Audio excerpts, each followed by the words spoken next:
budget. We're right at our budget number through the end of August, but August is our peak month or leading in it, and the next 4 months have trending lower. And so if we're averaging the 12-month, we're not gonna hit those numbers over the next 4. So over the next 4, our revenue is gonna decrease as that line item stays flat. So I don't think we're gonna hit our revenue mark this year. I think we're gonna be under, and I think we'll probably be under, 20, 30,000 of what we're projecting, just because we're not gonna have the ticket volume. What I've seen in this 12 months early in the year is that we were getting Sunday night. Okay. Early in the year, when tickets are down when our expenses are down, the revenue is also down, so it's tracked as it's gone up and down.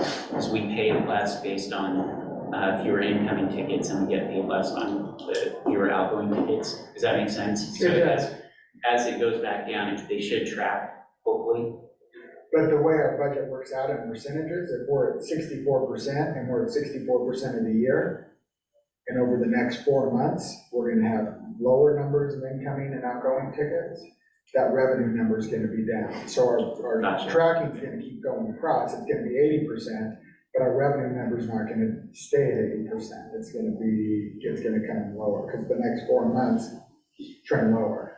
Yeah. So we're not gonna see the revenue that we've seen through August. So if we're right at our number in August, right after we've hit our peak, we're behind schedule. So in August, we should be above to cover the shortfalls of the next 4 months. So if we see that level line at our peak, then we know we have a problem. So I think we're gonna have to look at authorizing a higher number for reserves to meet our budget obligations for this year. And I'm fine doing that. That's what it's designed. We have some bubbles in there to get caught up, but that's part of this process. I just wanna make sure we have enough in reserves to cover what we're gonna be in the shortfall at the end of this year. Okay. So we may not have to decide that today, but at our December meeting, we're gonna see that we have that shortfall. And we're gonna see that we may need more than $30,000 to cover it. Yeah, I was fairly conservative on carryover too, so we may have more carryover than what I banked on. I just didn't want to go too crazy with that. Yeah. All right, first things first, let's get the treasury report approved. So moved. Second. Okay, any discussion? Just really appreciate you staying within the bounds of your budget on expenditures through 8 months. You're right where you need to be, and that's awesome. So I really do appreciate that responsibility. Okay, all approved, please say aye. Aye. Stay the same. All right, motion passes. Okay, number 2. Do I hear a motion, Nate?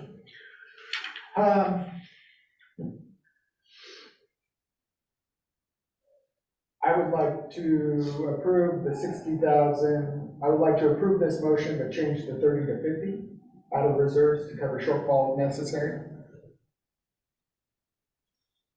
Okay, so you're approving in order to in the salary liability, and then to authorize up to 50,000 in our reserve funds to cover the necessary shortfall. Right.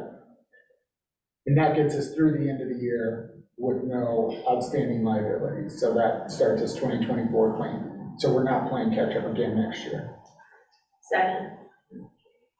Any discussion?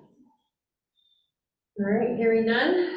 All approve, please say aye. Aye. All opposed, stay the same. Okay, motion passes. And I move to unquat to L and close unquat. Second. Any discussion? Hearing none. Oh, sorry. All approved, please say aye. Aye. Okay, motion passes. I would also like to the Budget and Audit Committee. That's Alba. To look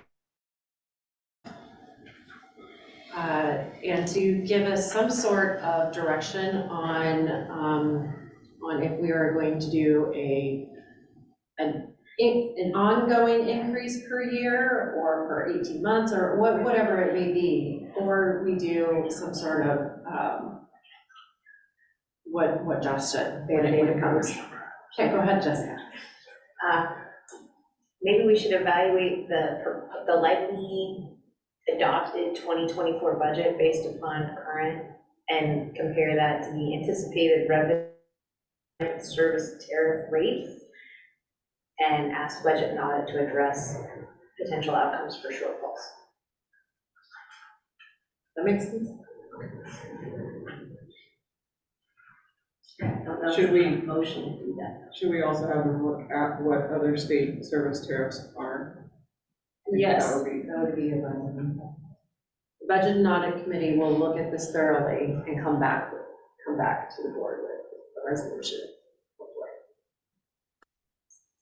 Josh, did you get all that down? I think so.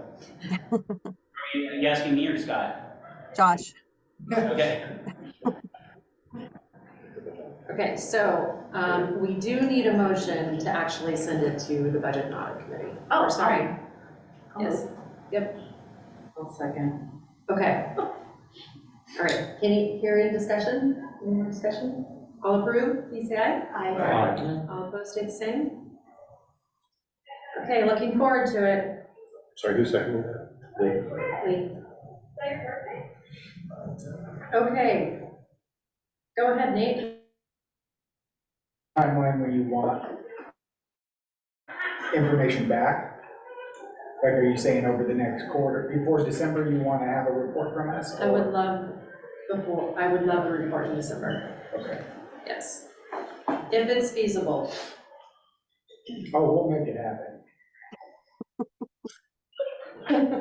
Alba? You'll get something back. Josh?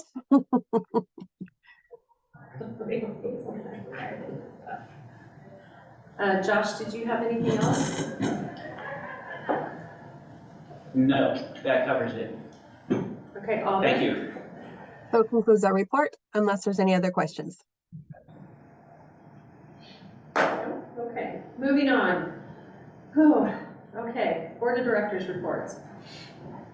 Okay, we got a lot here. So the new concept submission form. The concept submission form is that new process that we're doing now. It's, if anyone outside our board, anyone can actually put in a concept submission form or a concept submission. That form is found on, I thought Josh was gonna pull it up. I will, sorry. I don't have that one on the slides, but I can pull it up. Just pull it up on our website. Yeah.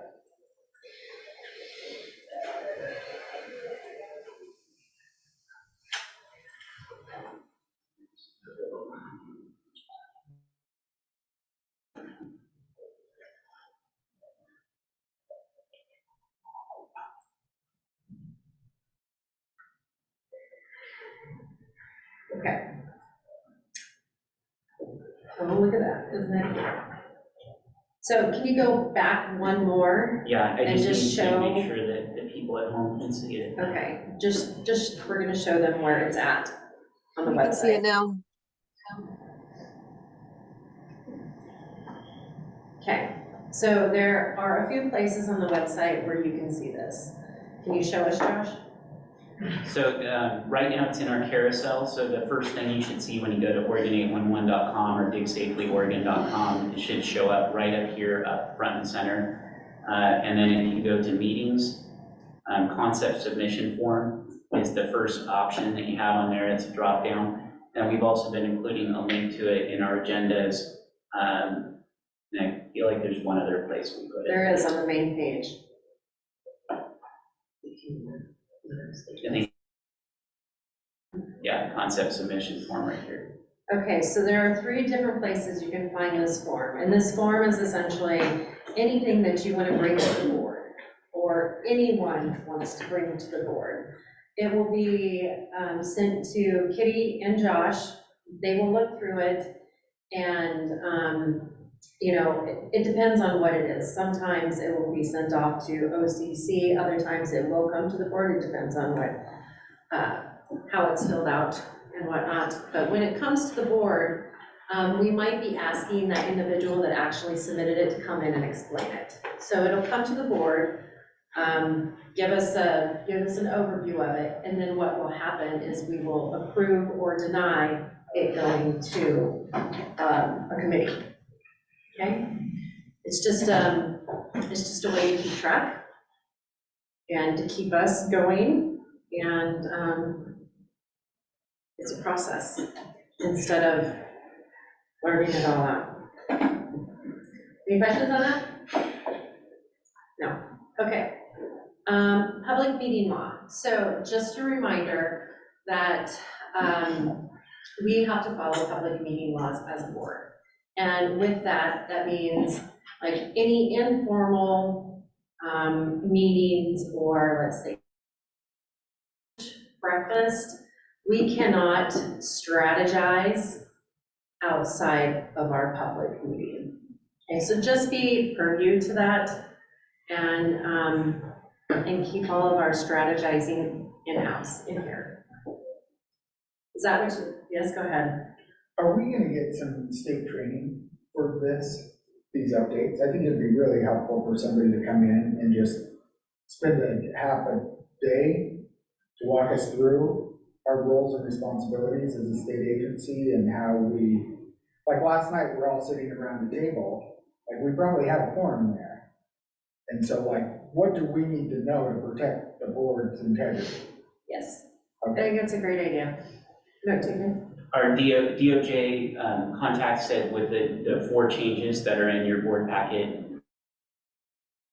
with the Attorney General's office to update the Oregon Public Meetings Manual. And then there's going to be some training that is mandatory for most agencies. It's not mandatory for ours, but I think we would still take advantage of that. And that's going to be through the Oregon Government Ethics Commission, OGEC. It's another acronym. So once we have that, then I definitely think, because that was one of the questions that I asked during the one-on-one interviews, was what you have training on, and one of the gaps was ethics training, and then public meetings law would go right along with that. Because I certainly feel like we all want to follow the rules, we just may not understand or interpret or execute it. Like, we all want to do what's right, we just may not know that we can't sit around the table all together the night before a board meeting and socialize. Yep. And if that's what we have to do, it'd be nice to know that, because I don't want to be in conflict, but at the same time, I don't know if I am or not. Yeah. Yeah. My last job, we used to call that, we don't want to break ourselves into jail. Right. Because you unintentionally can do something that is well-intended, but Right. problematic. Good call, I like that. Okay, monthly calls. So we went to quarterly, and a month meeting, and I felt like I was already disconnecting, you know, losing what was happening within the board. And so I reached out to Josh, and he, you know, sends me this great email. And I'm like, okay, if I'm feeling this way, and I'm that close to what is happening, I'm sure that you guys feel that way as well. Or maybe not, maybe you just don't care, I don't know, whatever. But, so I'm gonna implement calls. This call will be on the 3rd Thursday of every month. It is gonna be information only. We're not gonna do any board business whatsoever on this call. It will be, I believe it'll be financials, staff update, and action items. Okay, it'll be 30 minutes, and it will be acted upon as a public meeting, correct? Yep, we'll have to notice it as a public meeting. And it is voluntary, you do not have to be there. It is just something that I feel like, and interacting, I feel like it's a must. Go ahead, Jessica. All of me meeting, and given the gravity of what's in there, in this proposed agenda, this feels like we're going back to monthly meetings without going back to monthly meetings. Can the same thing be accomplished by a status report from staff to the board on a monthly basis, containing the same content? So that's exactly what it is, and even an email, we have to be very careful with emails and public meetings. So this is just, like I said, information only. Are you gonna require minutes for these meetings? I mean, it's a public meeting, it has to be, you have to go, we may as well be sitting in a room. But you don't need to be. So the point of this is just to be, it's just to be a 30-minute call every month. You can come or not. We do not need a quorum. It's just information only. So it's more like a operations as opposed to conducting board business. I guess you could say that. Are you gonna talk about board business in that meeting? So that's, That's exactly what you're That's doing. exactly what you're doing.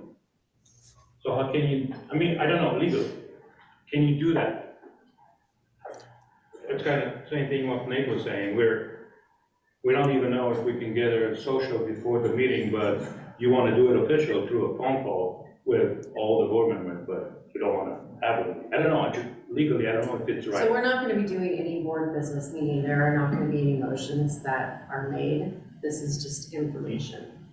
You go out after financial and staff report in this, I mean, But if we're deliberating, like if we're asking questions based upon financials that are reported in that call, that's deliberations of the board. That would be conducting board business.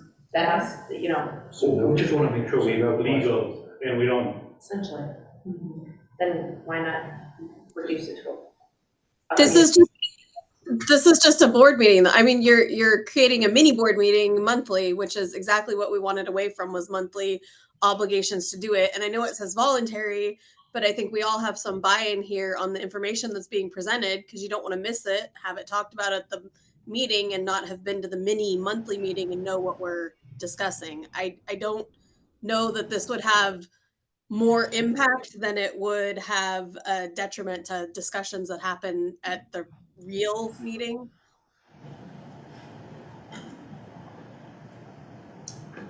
Meaning, can you go further with that? Like the real quarter, I mean, our real, I'm trying to, our true quarterly meetings, I feel like if you're missing out on meetings in between, which these are mini board meetings based on the information that you're asking for in them, if I miss one of these meetings, I've now missed a presentation to the board, which is what it is. And going into the true quarterly meeting that is an actual public meeting, one of our scheduled meetings, you're going in shorthanded without information that was presented. Okay. We could also get some short order advice that the Oregon Government Ethics Commission offers. They have a hotline.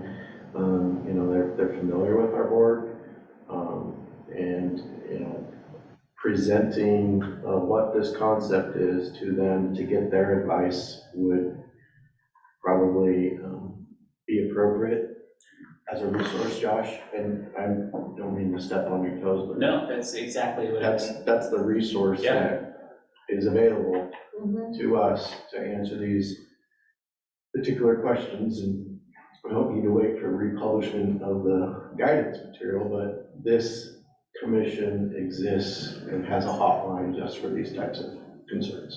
Haven't you, I assume that you looked that up. Is that assumption not correct? Is it what? Is that, I assume that was already taken care of. The case? Of vetting it through, Mm-hmm. I thought we were participating and then we were gonna schedule the first one either, because we're gonna be meeting in December and January, so we wouldn't even have calls there. So this is really only October, November, and then we'd start in earnest in February of next year. So maybe we just hold until next year within, because I did research it, and it does look like as long as we notice it and we treat it like an informational. Okay, and the concept was kind of like office hours for a professor, that if people are wondering what's happening between meetings, since there's 3 months between, that would be an opportunity for you to touch base on financials.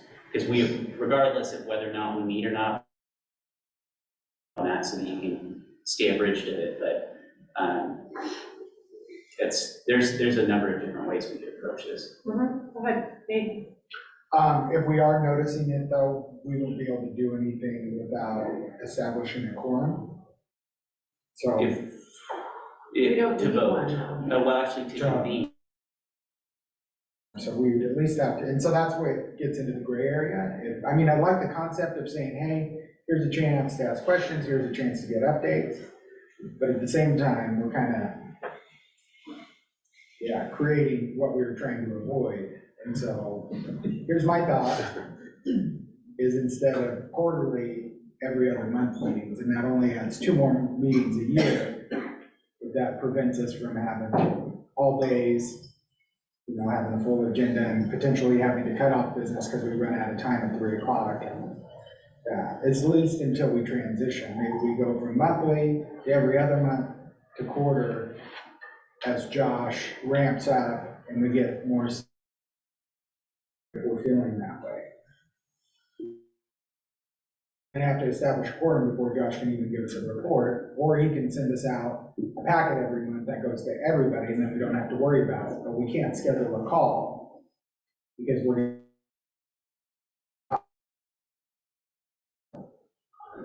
just my thought. All right, John, and we'll come back to you. That just, In December? Yep. And that's, this right now. I mean, we're gonna wait your idea. The fact that, understanding more what's going on and, what's happening, because I understand there's a little bit of disconnection, right? In 3 months, what's going on, and we don't know how to inform our. And we come into a meeting that we have to extend the meeting, and by 3:30, maybe we didn't go through everything that we want to go, and then we're gonna move that another 3 more months. Is this what? Go ahead, Dale.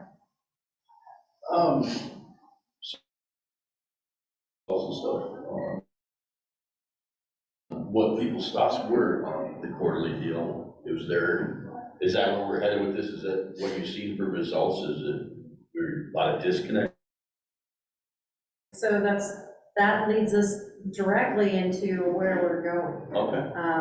So let's put that at rest, and we'll come back to this, okay? So let's roll right on your survey report. If you want to go over that, since you were the one that actually did it, I'm Sure not gonna thing. take the. Yeah, just real quick, that was one of the items where members were split, and I think it's too early to determine. It's a meeting we've ever held, but yeah, it's a good question to ask, because I think the verdict is out, and we'll see how it works, but there was a concern that with the gap, it's hard to track, like even with the item earlier, didn't we already talk about facts? Did we address that earlier? And with 3 months in between meetings, it's easier to lose track of those things, because y'all have full-time day jobs, but. You gotta look at some of the members too, me included. Hey, you're going quarterly, and that second quarterly meeting, I can't make it, so now I'm here, 6 months away. It makes it very difficult. I like Nate's idea, bi-monthly, I like that idea, so. Good.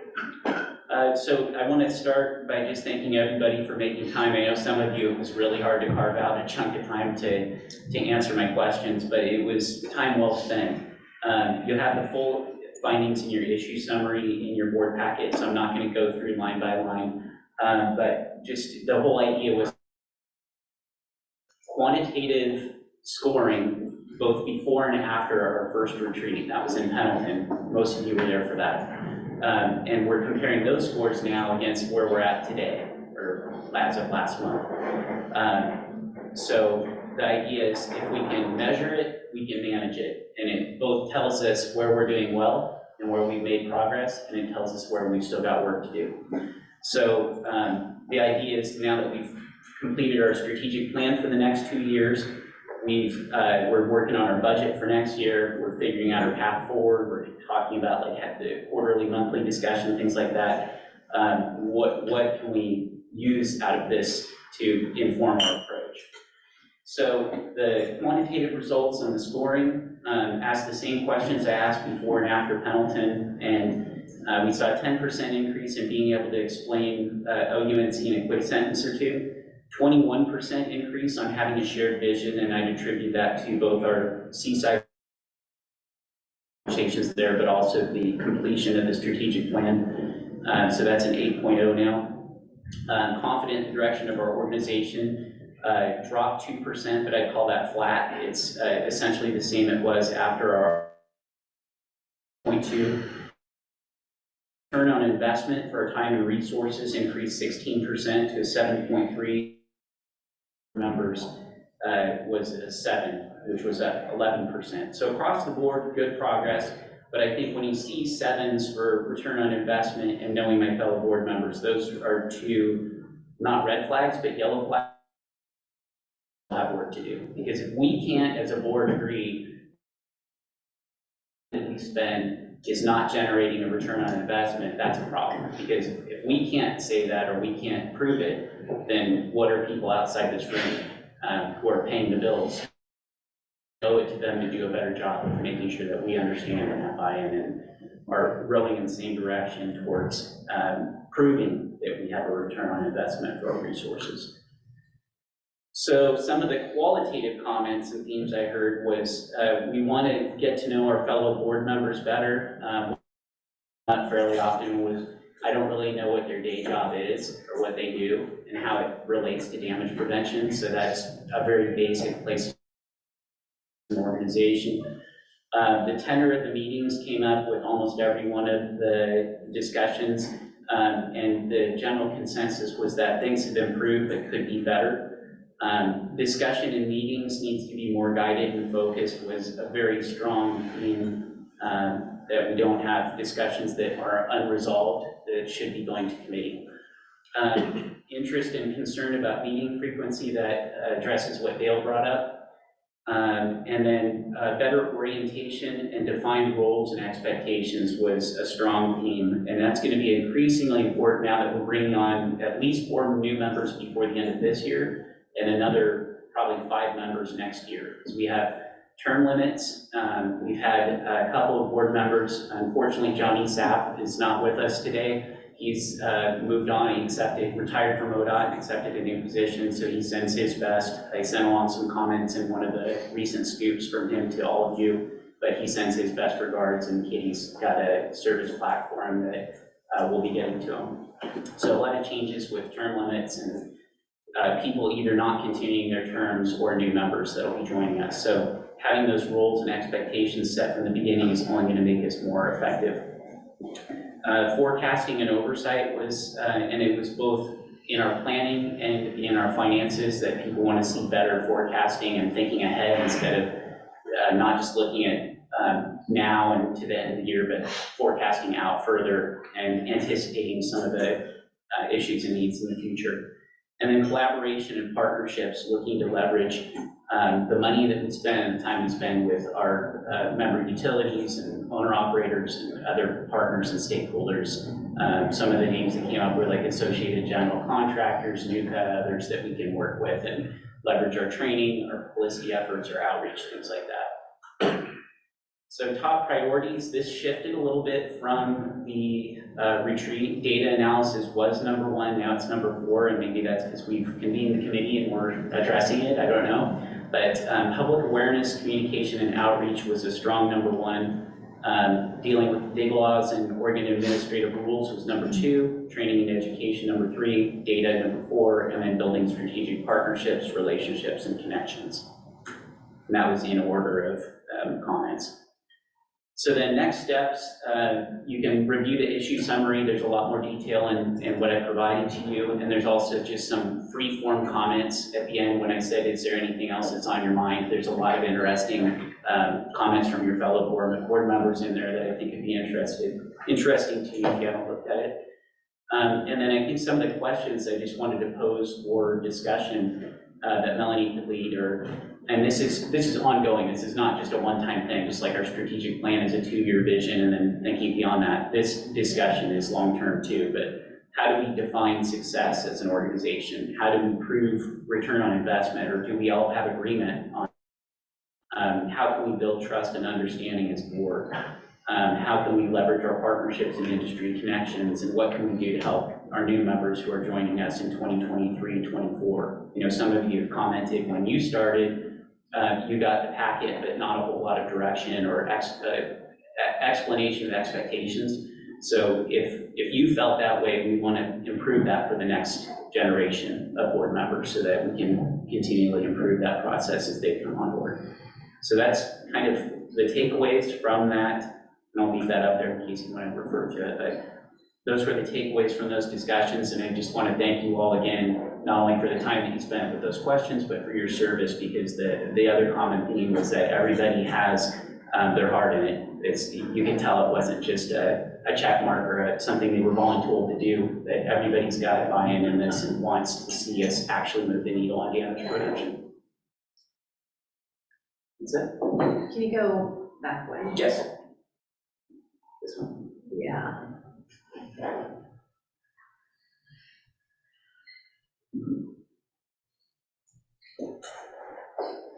Okay, and didn't we discuss essentially taking these 5 and discussing with everyone how they feel like we can make it better? Is that what we discussed? Yeah, it was either that or the questions here. It was just kind of an open discussion of, like, now that we've gone through the process and we have the findings, just kind of an open discussion. Where do we go from here? I've got a question. So in the strategic plan, were those priorities ranked? I don't recall. They were originally, and I don't remember if the order in which they appear in the plan are prioritized. I'd have to go back and look at that, if it matches up exactly with what we had discussed at the retreat. I think it did. Okay, I'm just wondering if now with your new findings, if we would go back and amend that document. We could. We do have to amend it.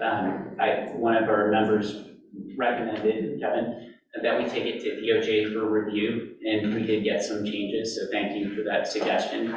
So I'll be bringing that back for board approval for those amendments, and that would be a time that we could do that too. Can you go down, can you go to the last slide?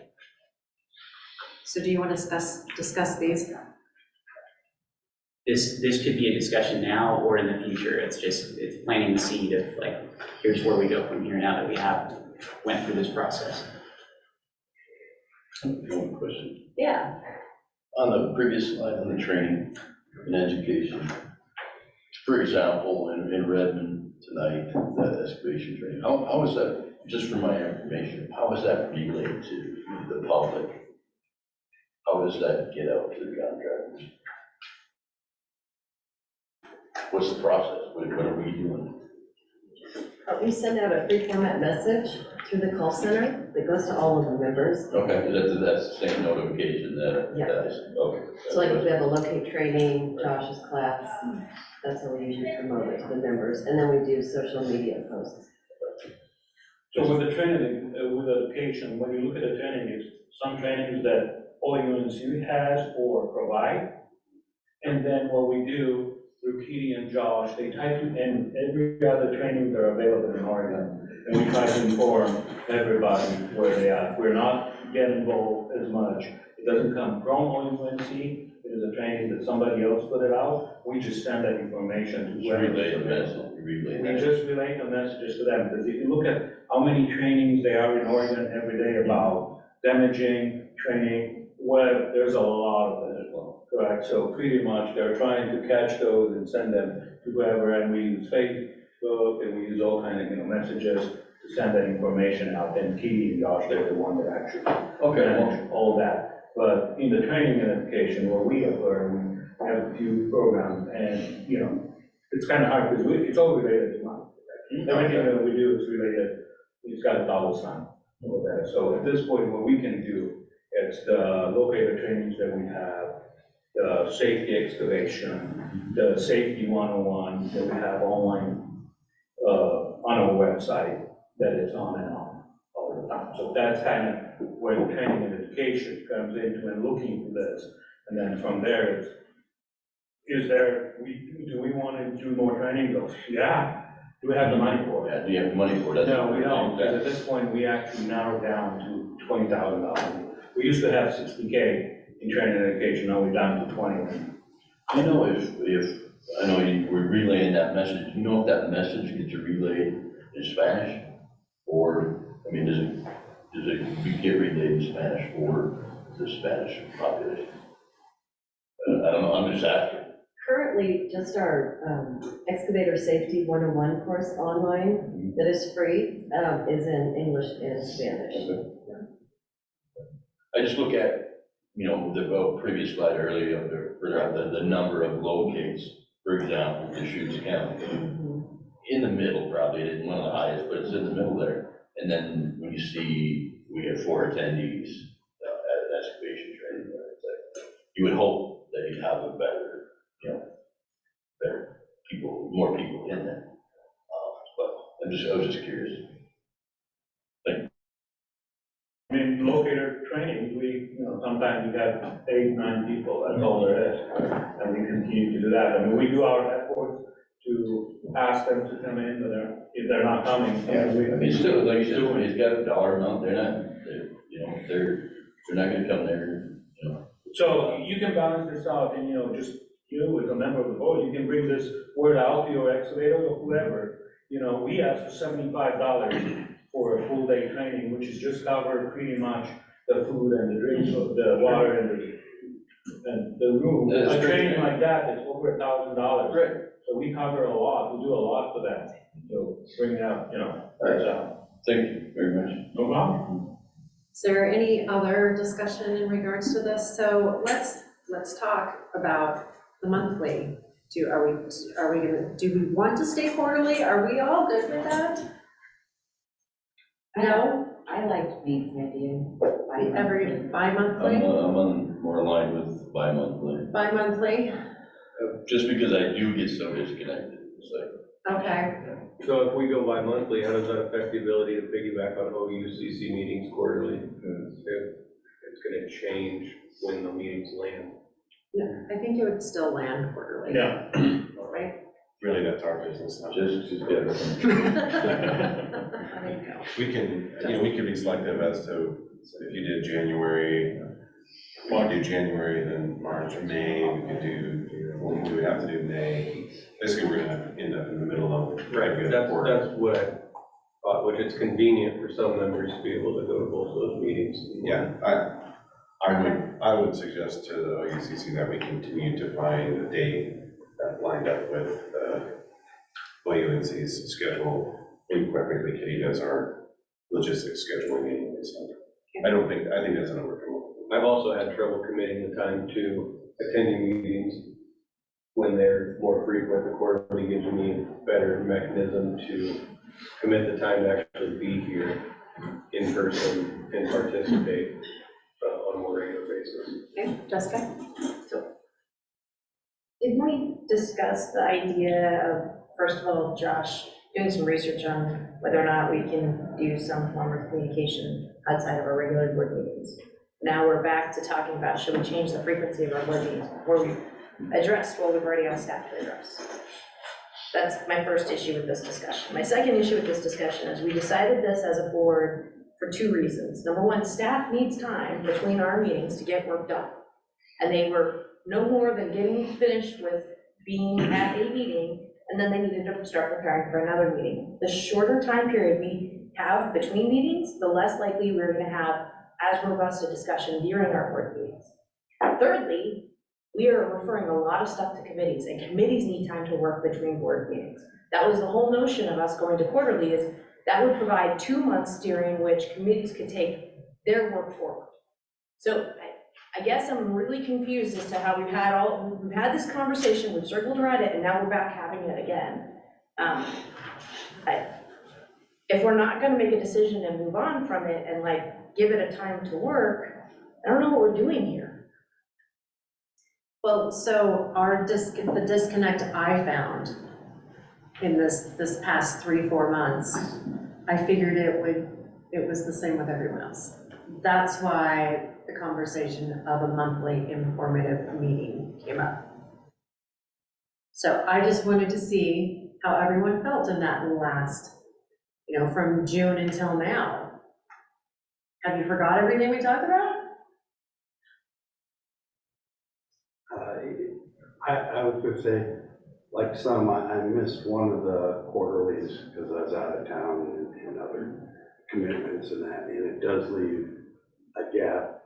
However, I kind of took it upon myself to read and talk to others of what I missed, and was there something I needed to address. I'm all about sharing the burden, and that's why I love ad hoc committees and subcommittees.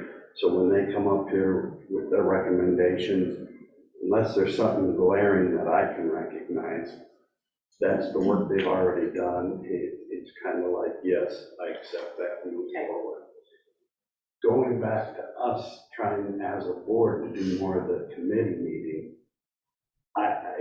it's not a good use of our time, I don't believe. I like to come here, I love the way it was presented. These are the things we need to vote on. Subcommittee's already presented it to the board. If I don't have a positive, or like I said, something glaring, I'd love to approve it and move on to our next project, which I see as looking forward, not backwards, and how we can progress this. Because I give a lot of value to the subcommittees, the ad hoc committees and that. And everybody on this board, I trust, I have no doubt that what they recommend is not what I believe. So I'm still very comfortable with the quarterly. Okay, so, yes, real quick, we already know your position, right? What else do you have to say? I think as we direct more stuff to committees to bring back to the board for more robust conversations, that's going to expand the robustness of the conversations once we have good data and information. So we're not going to eliminate the need for the board to have a robust conversation. We're just going to be doing it in a more educated way. So the amount of time we're going to spend visiting is not shortening. Potentially it's going to expand because we're going to all be more informed based on the work committees do. And so I think that's an important part about this. We are getting more efficient, but in our efficiencies, it's not going to lose the need for us to visit educated conversations. Okay, so Josh, you're gonna do our little report back on a monthly meeting and see what that says. Yep.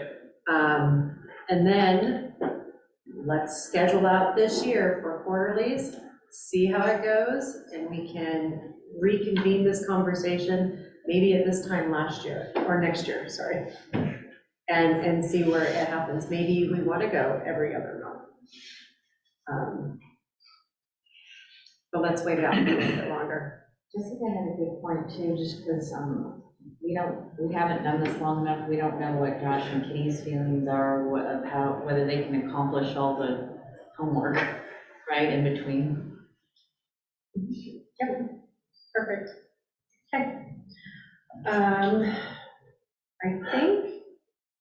I think I'm done with my reports. Jamie, do you have anything for us? Well, can I just get a clarification because I'm confused? Are we going to do the monthlies, or we're not doing the monthlies between December and we're going to figure it out? Josh is going to follow up with that, Okay, and then we'll talk we'll about come it in back. December. We'll come back in December, Okay. and I'll monthly informative meetings. Okay, thanks. Time, and I don't have anything.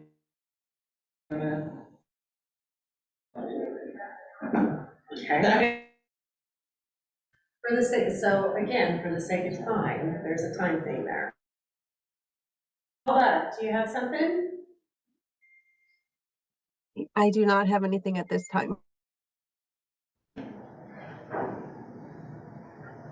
have nothing at this time. Okay. Kevin? Yes. Can you bring up the board packet document? Okay, I'll just use help with that.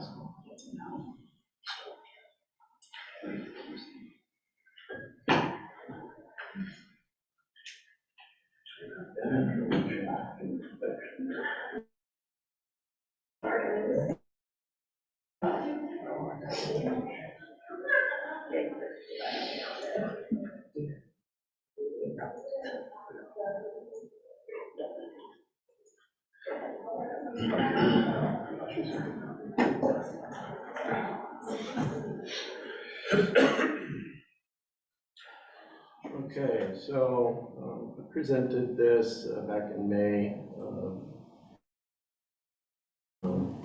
And really, it's in response to a lot of stakeholders wanting to know more information about enforcement activities.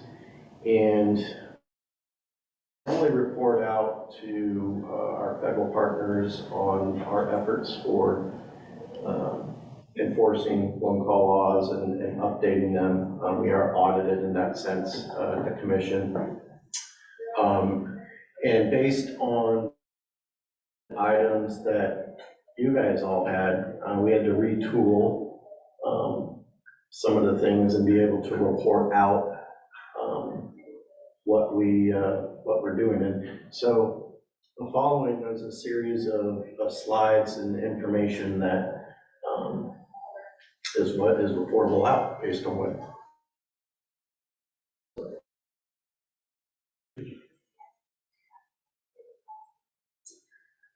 So from our investigation, we keep track of where the source of information comes from.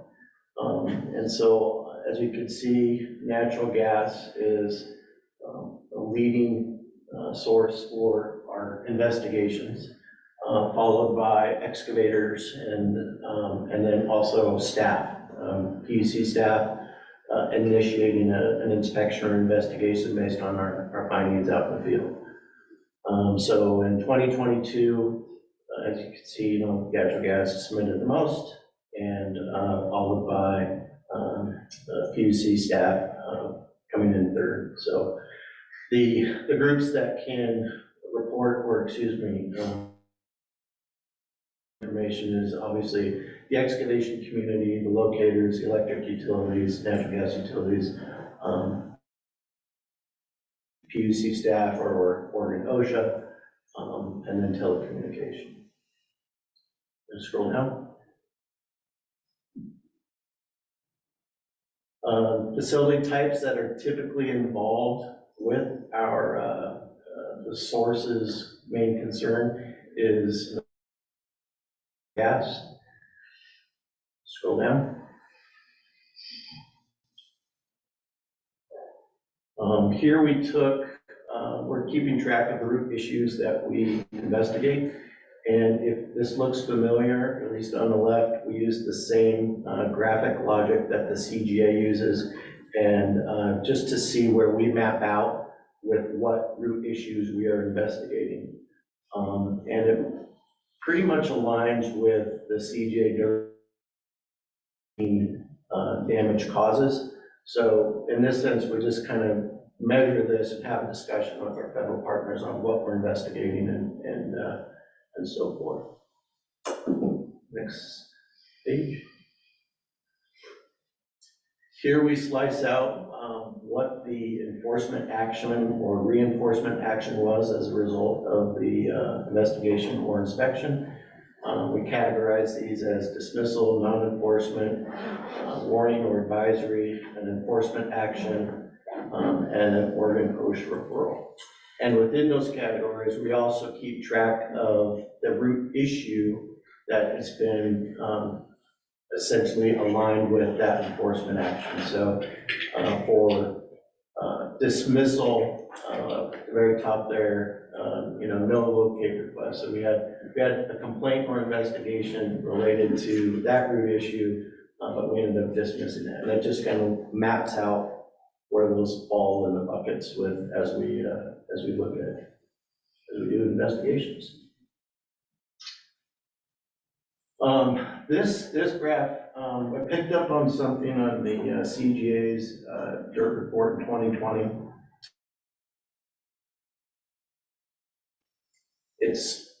Would be a good thing to start collecting data or characterizations of why no notification was the root issue.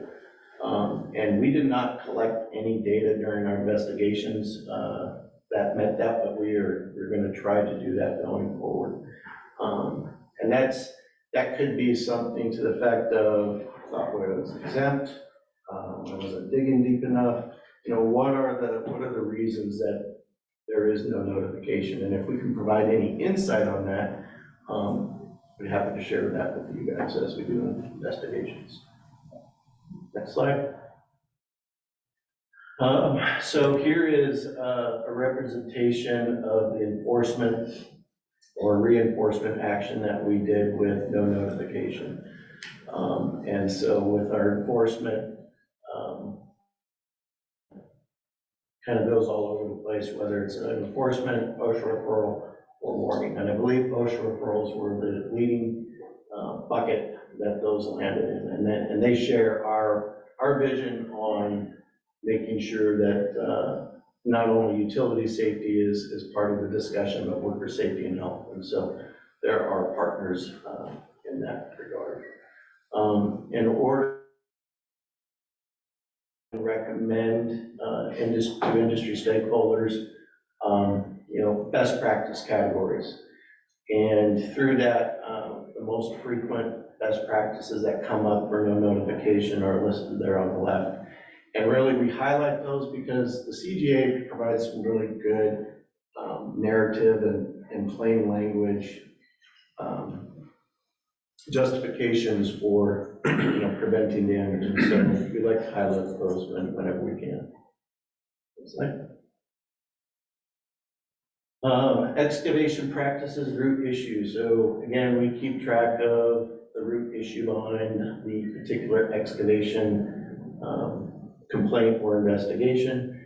A lot of it has to do with excavator not maintaining clearance, digging prior to potholing, whether the marks faded or lost, not maintained, or excavation practices not listed elsewhere. And that, we try to avoid using that category as much as possible and try to get to the root issue. But the top issue for excavation practices was clearance and potholing for 2020.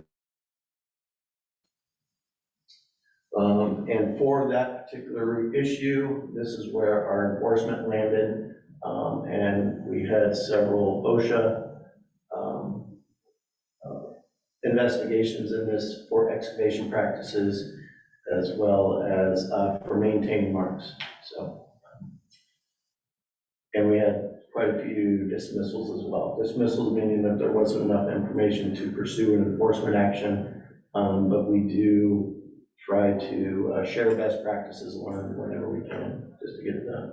Hold on a second. So with your enforcement, what do you, I can't read it. So it says, what are you enforcing? Like, how do you enforce it? Do you take them? So enforcement, the enforcement bucket is our own PUC enforcement application. So our process for adjudicating the rule. So what do you normally do? Education, revamp their policy? A lot of it has to do with what we can agree to on terms for preventing reoccurrence. It doesn't make sense to send an excavator to Dig Safely 101 training when really they have a process safety issue on organizing their tickets.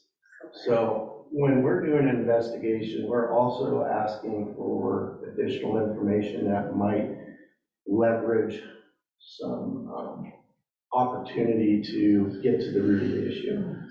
Best example I have is a contractor that does a lot of gas work in Portland area. didn't have a standardized way of giving notifications to the one call center. They had 6 people, all doing it different ways. And they were getting different results and late. And so we sat down with them and said, hey, there's a safety process here that you can write. We'd be happy to partner with you in instituting that. And we will make that part of our enforcement action in lieu of a standard penalty of $1,000. Gotcha. So. That's what I needed to know. Good. Okay, thank you. Next slide. Invalid use of a request by an excavator. So this is digging prior to the start time, digging after, digging outside the area described on the ticket, and excavator providing incorrect notification information.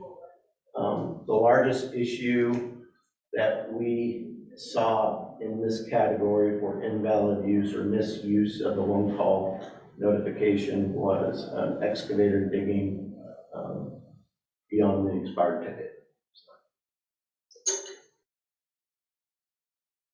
Kevin, for it to get counted as a data point, does it have to be investigated, or do you take reported, like somebody filed, like how, what, I guess, can you tell me how it gets into this, what qualifies to get into this? Right, so we get a variety of complaints at the commission, and sometimes the root of the issue they might make a complaint through this process, but it might be related to some other safety standard. So we won't count that towards this at all, and we won't even, we'll do some pre-screening on it. Okay. Because there's other safety standards that we look at that just wouldn't, it would skew the data. So for it to count and you're reporting it out, you guys have to actually commit to do a report on it, and then once you commit to do a report, then that data's counted. We have to commit to do either a report or an investigation or, some kind of follow-up. Okay, thanks. So invalid use enforcement action. So here's the flip side. What are we doing with these complaints? Most of them are PUC enforcement because our rule is very specific on 45 days. We are looking at broadening this application with OSHA. It just depends on how it's delivered and what the evidence shows, but this is the layout for is going towards invalid use. Locating practices. So another part that we look at is whether it's locator error, no response, incorrect facility map.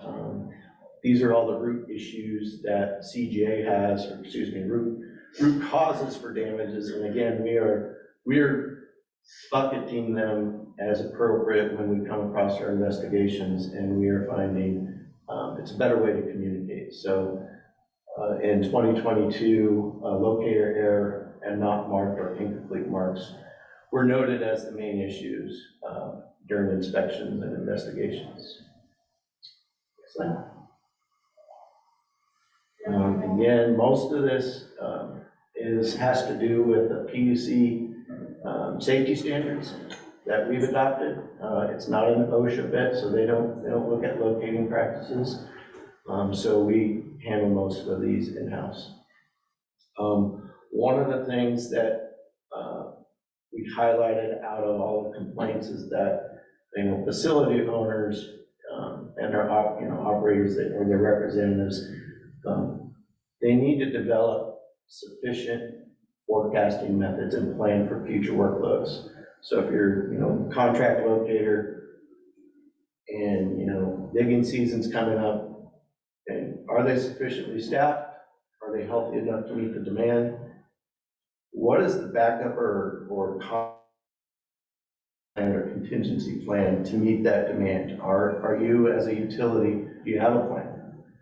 Or are we just gonna schedule and kick it down the road? So we recognize this best practice. It's new. 417 at CGA, they replaced a another one that was like 4.04 that kind of touched on a similar thing, but we're seeing if, once the workload gets up, where are the contingency plans to and that's what we're recommending with, when we do investigate these are the alleys that we go towards. Next slide. And here's just a representation of the type of work that was being done at the event. So that's on the right there. And then we also keep track of the stakeholder groups. So most of the investigations are geared towards contractors and developers for sure.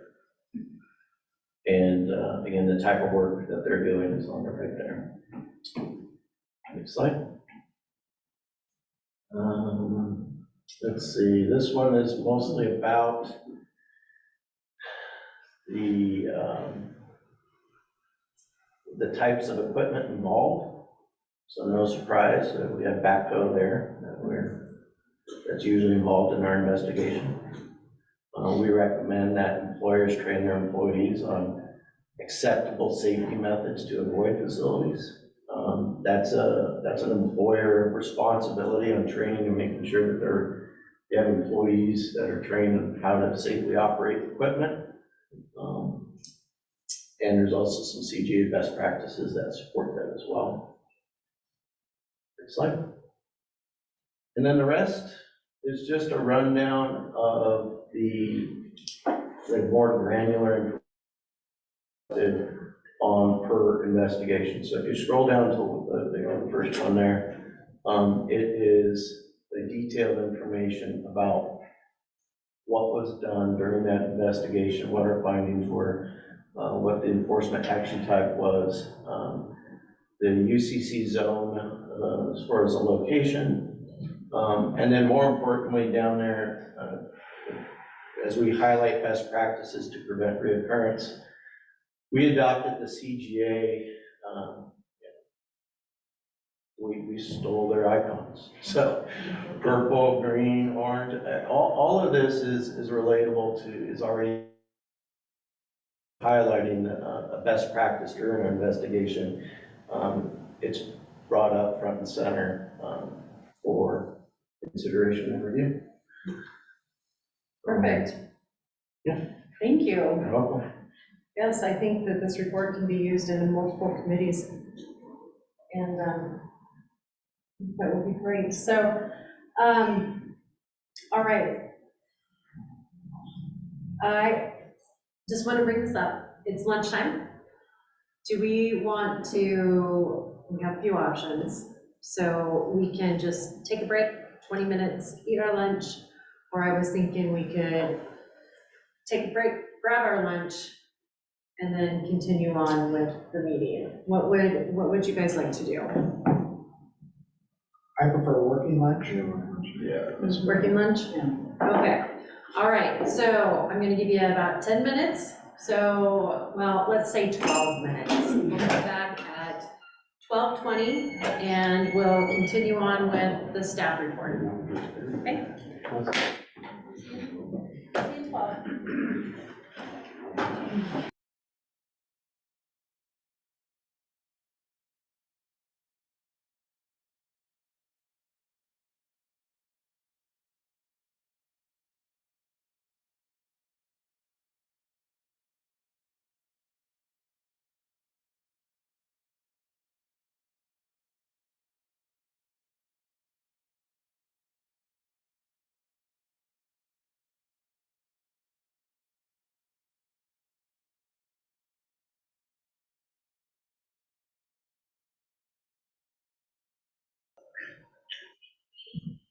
And we're live.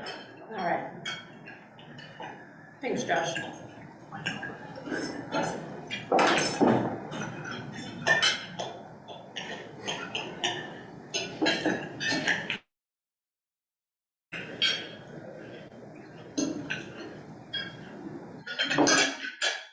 Sorry, there's a few things I have to do to make sure the people watching are able to see this.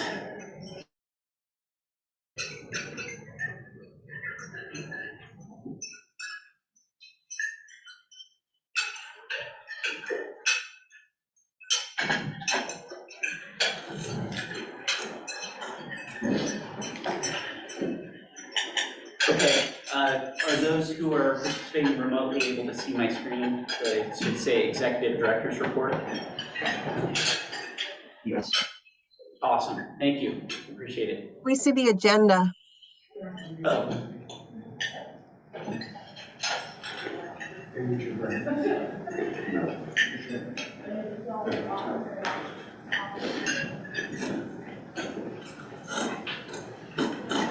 Okay, what about now? It should say Executive Director's Report. No, it looks like Kitty's screen.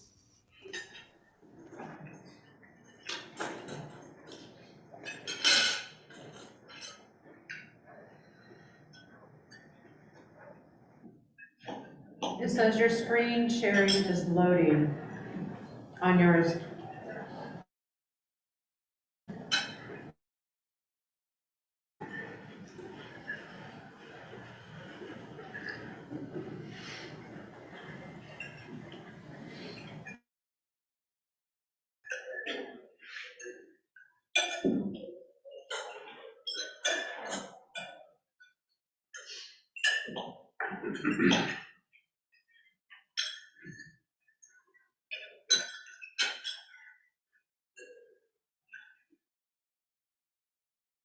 Try that.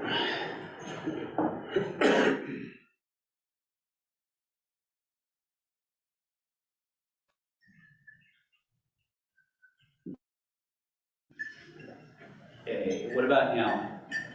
Now we see it. Looks good. Okay. Whew. All right.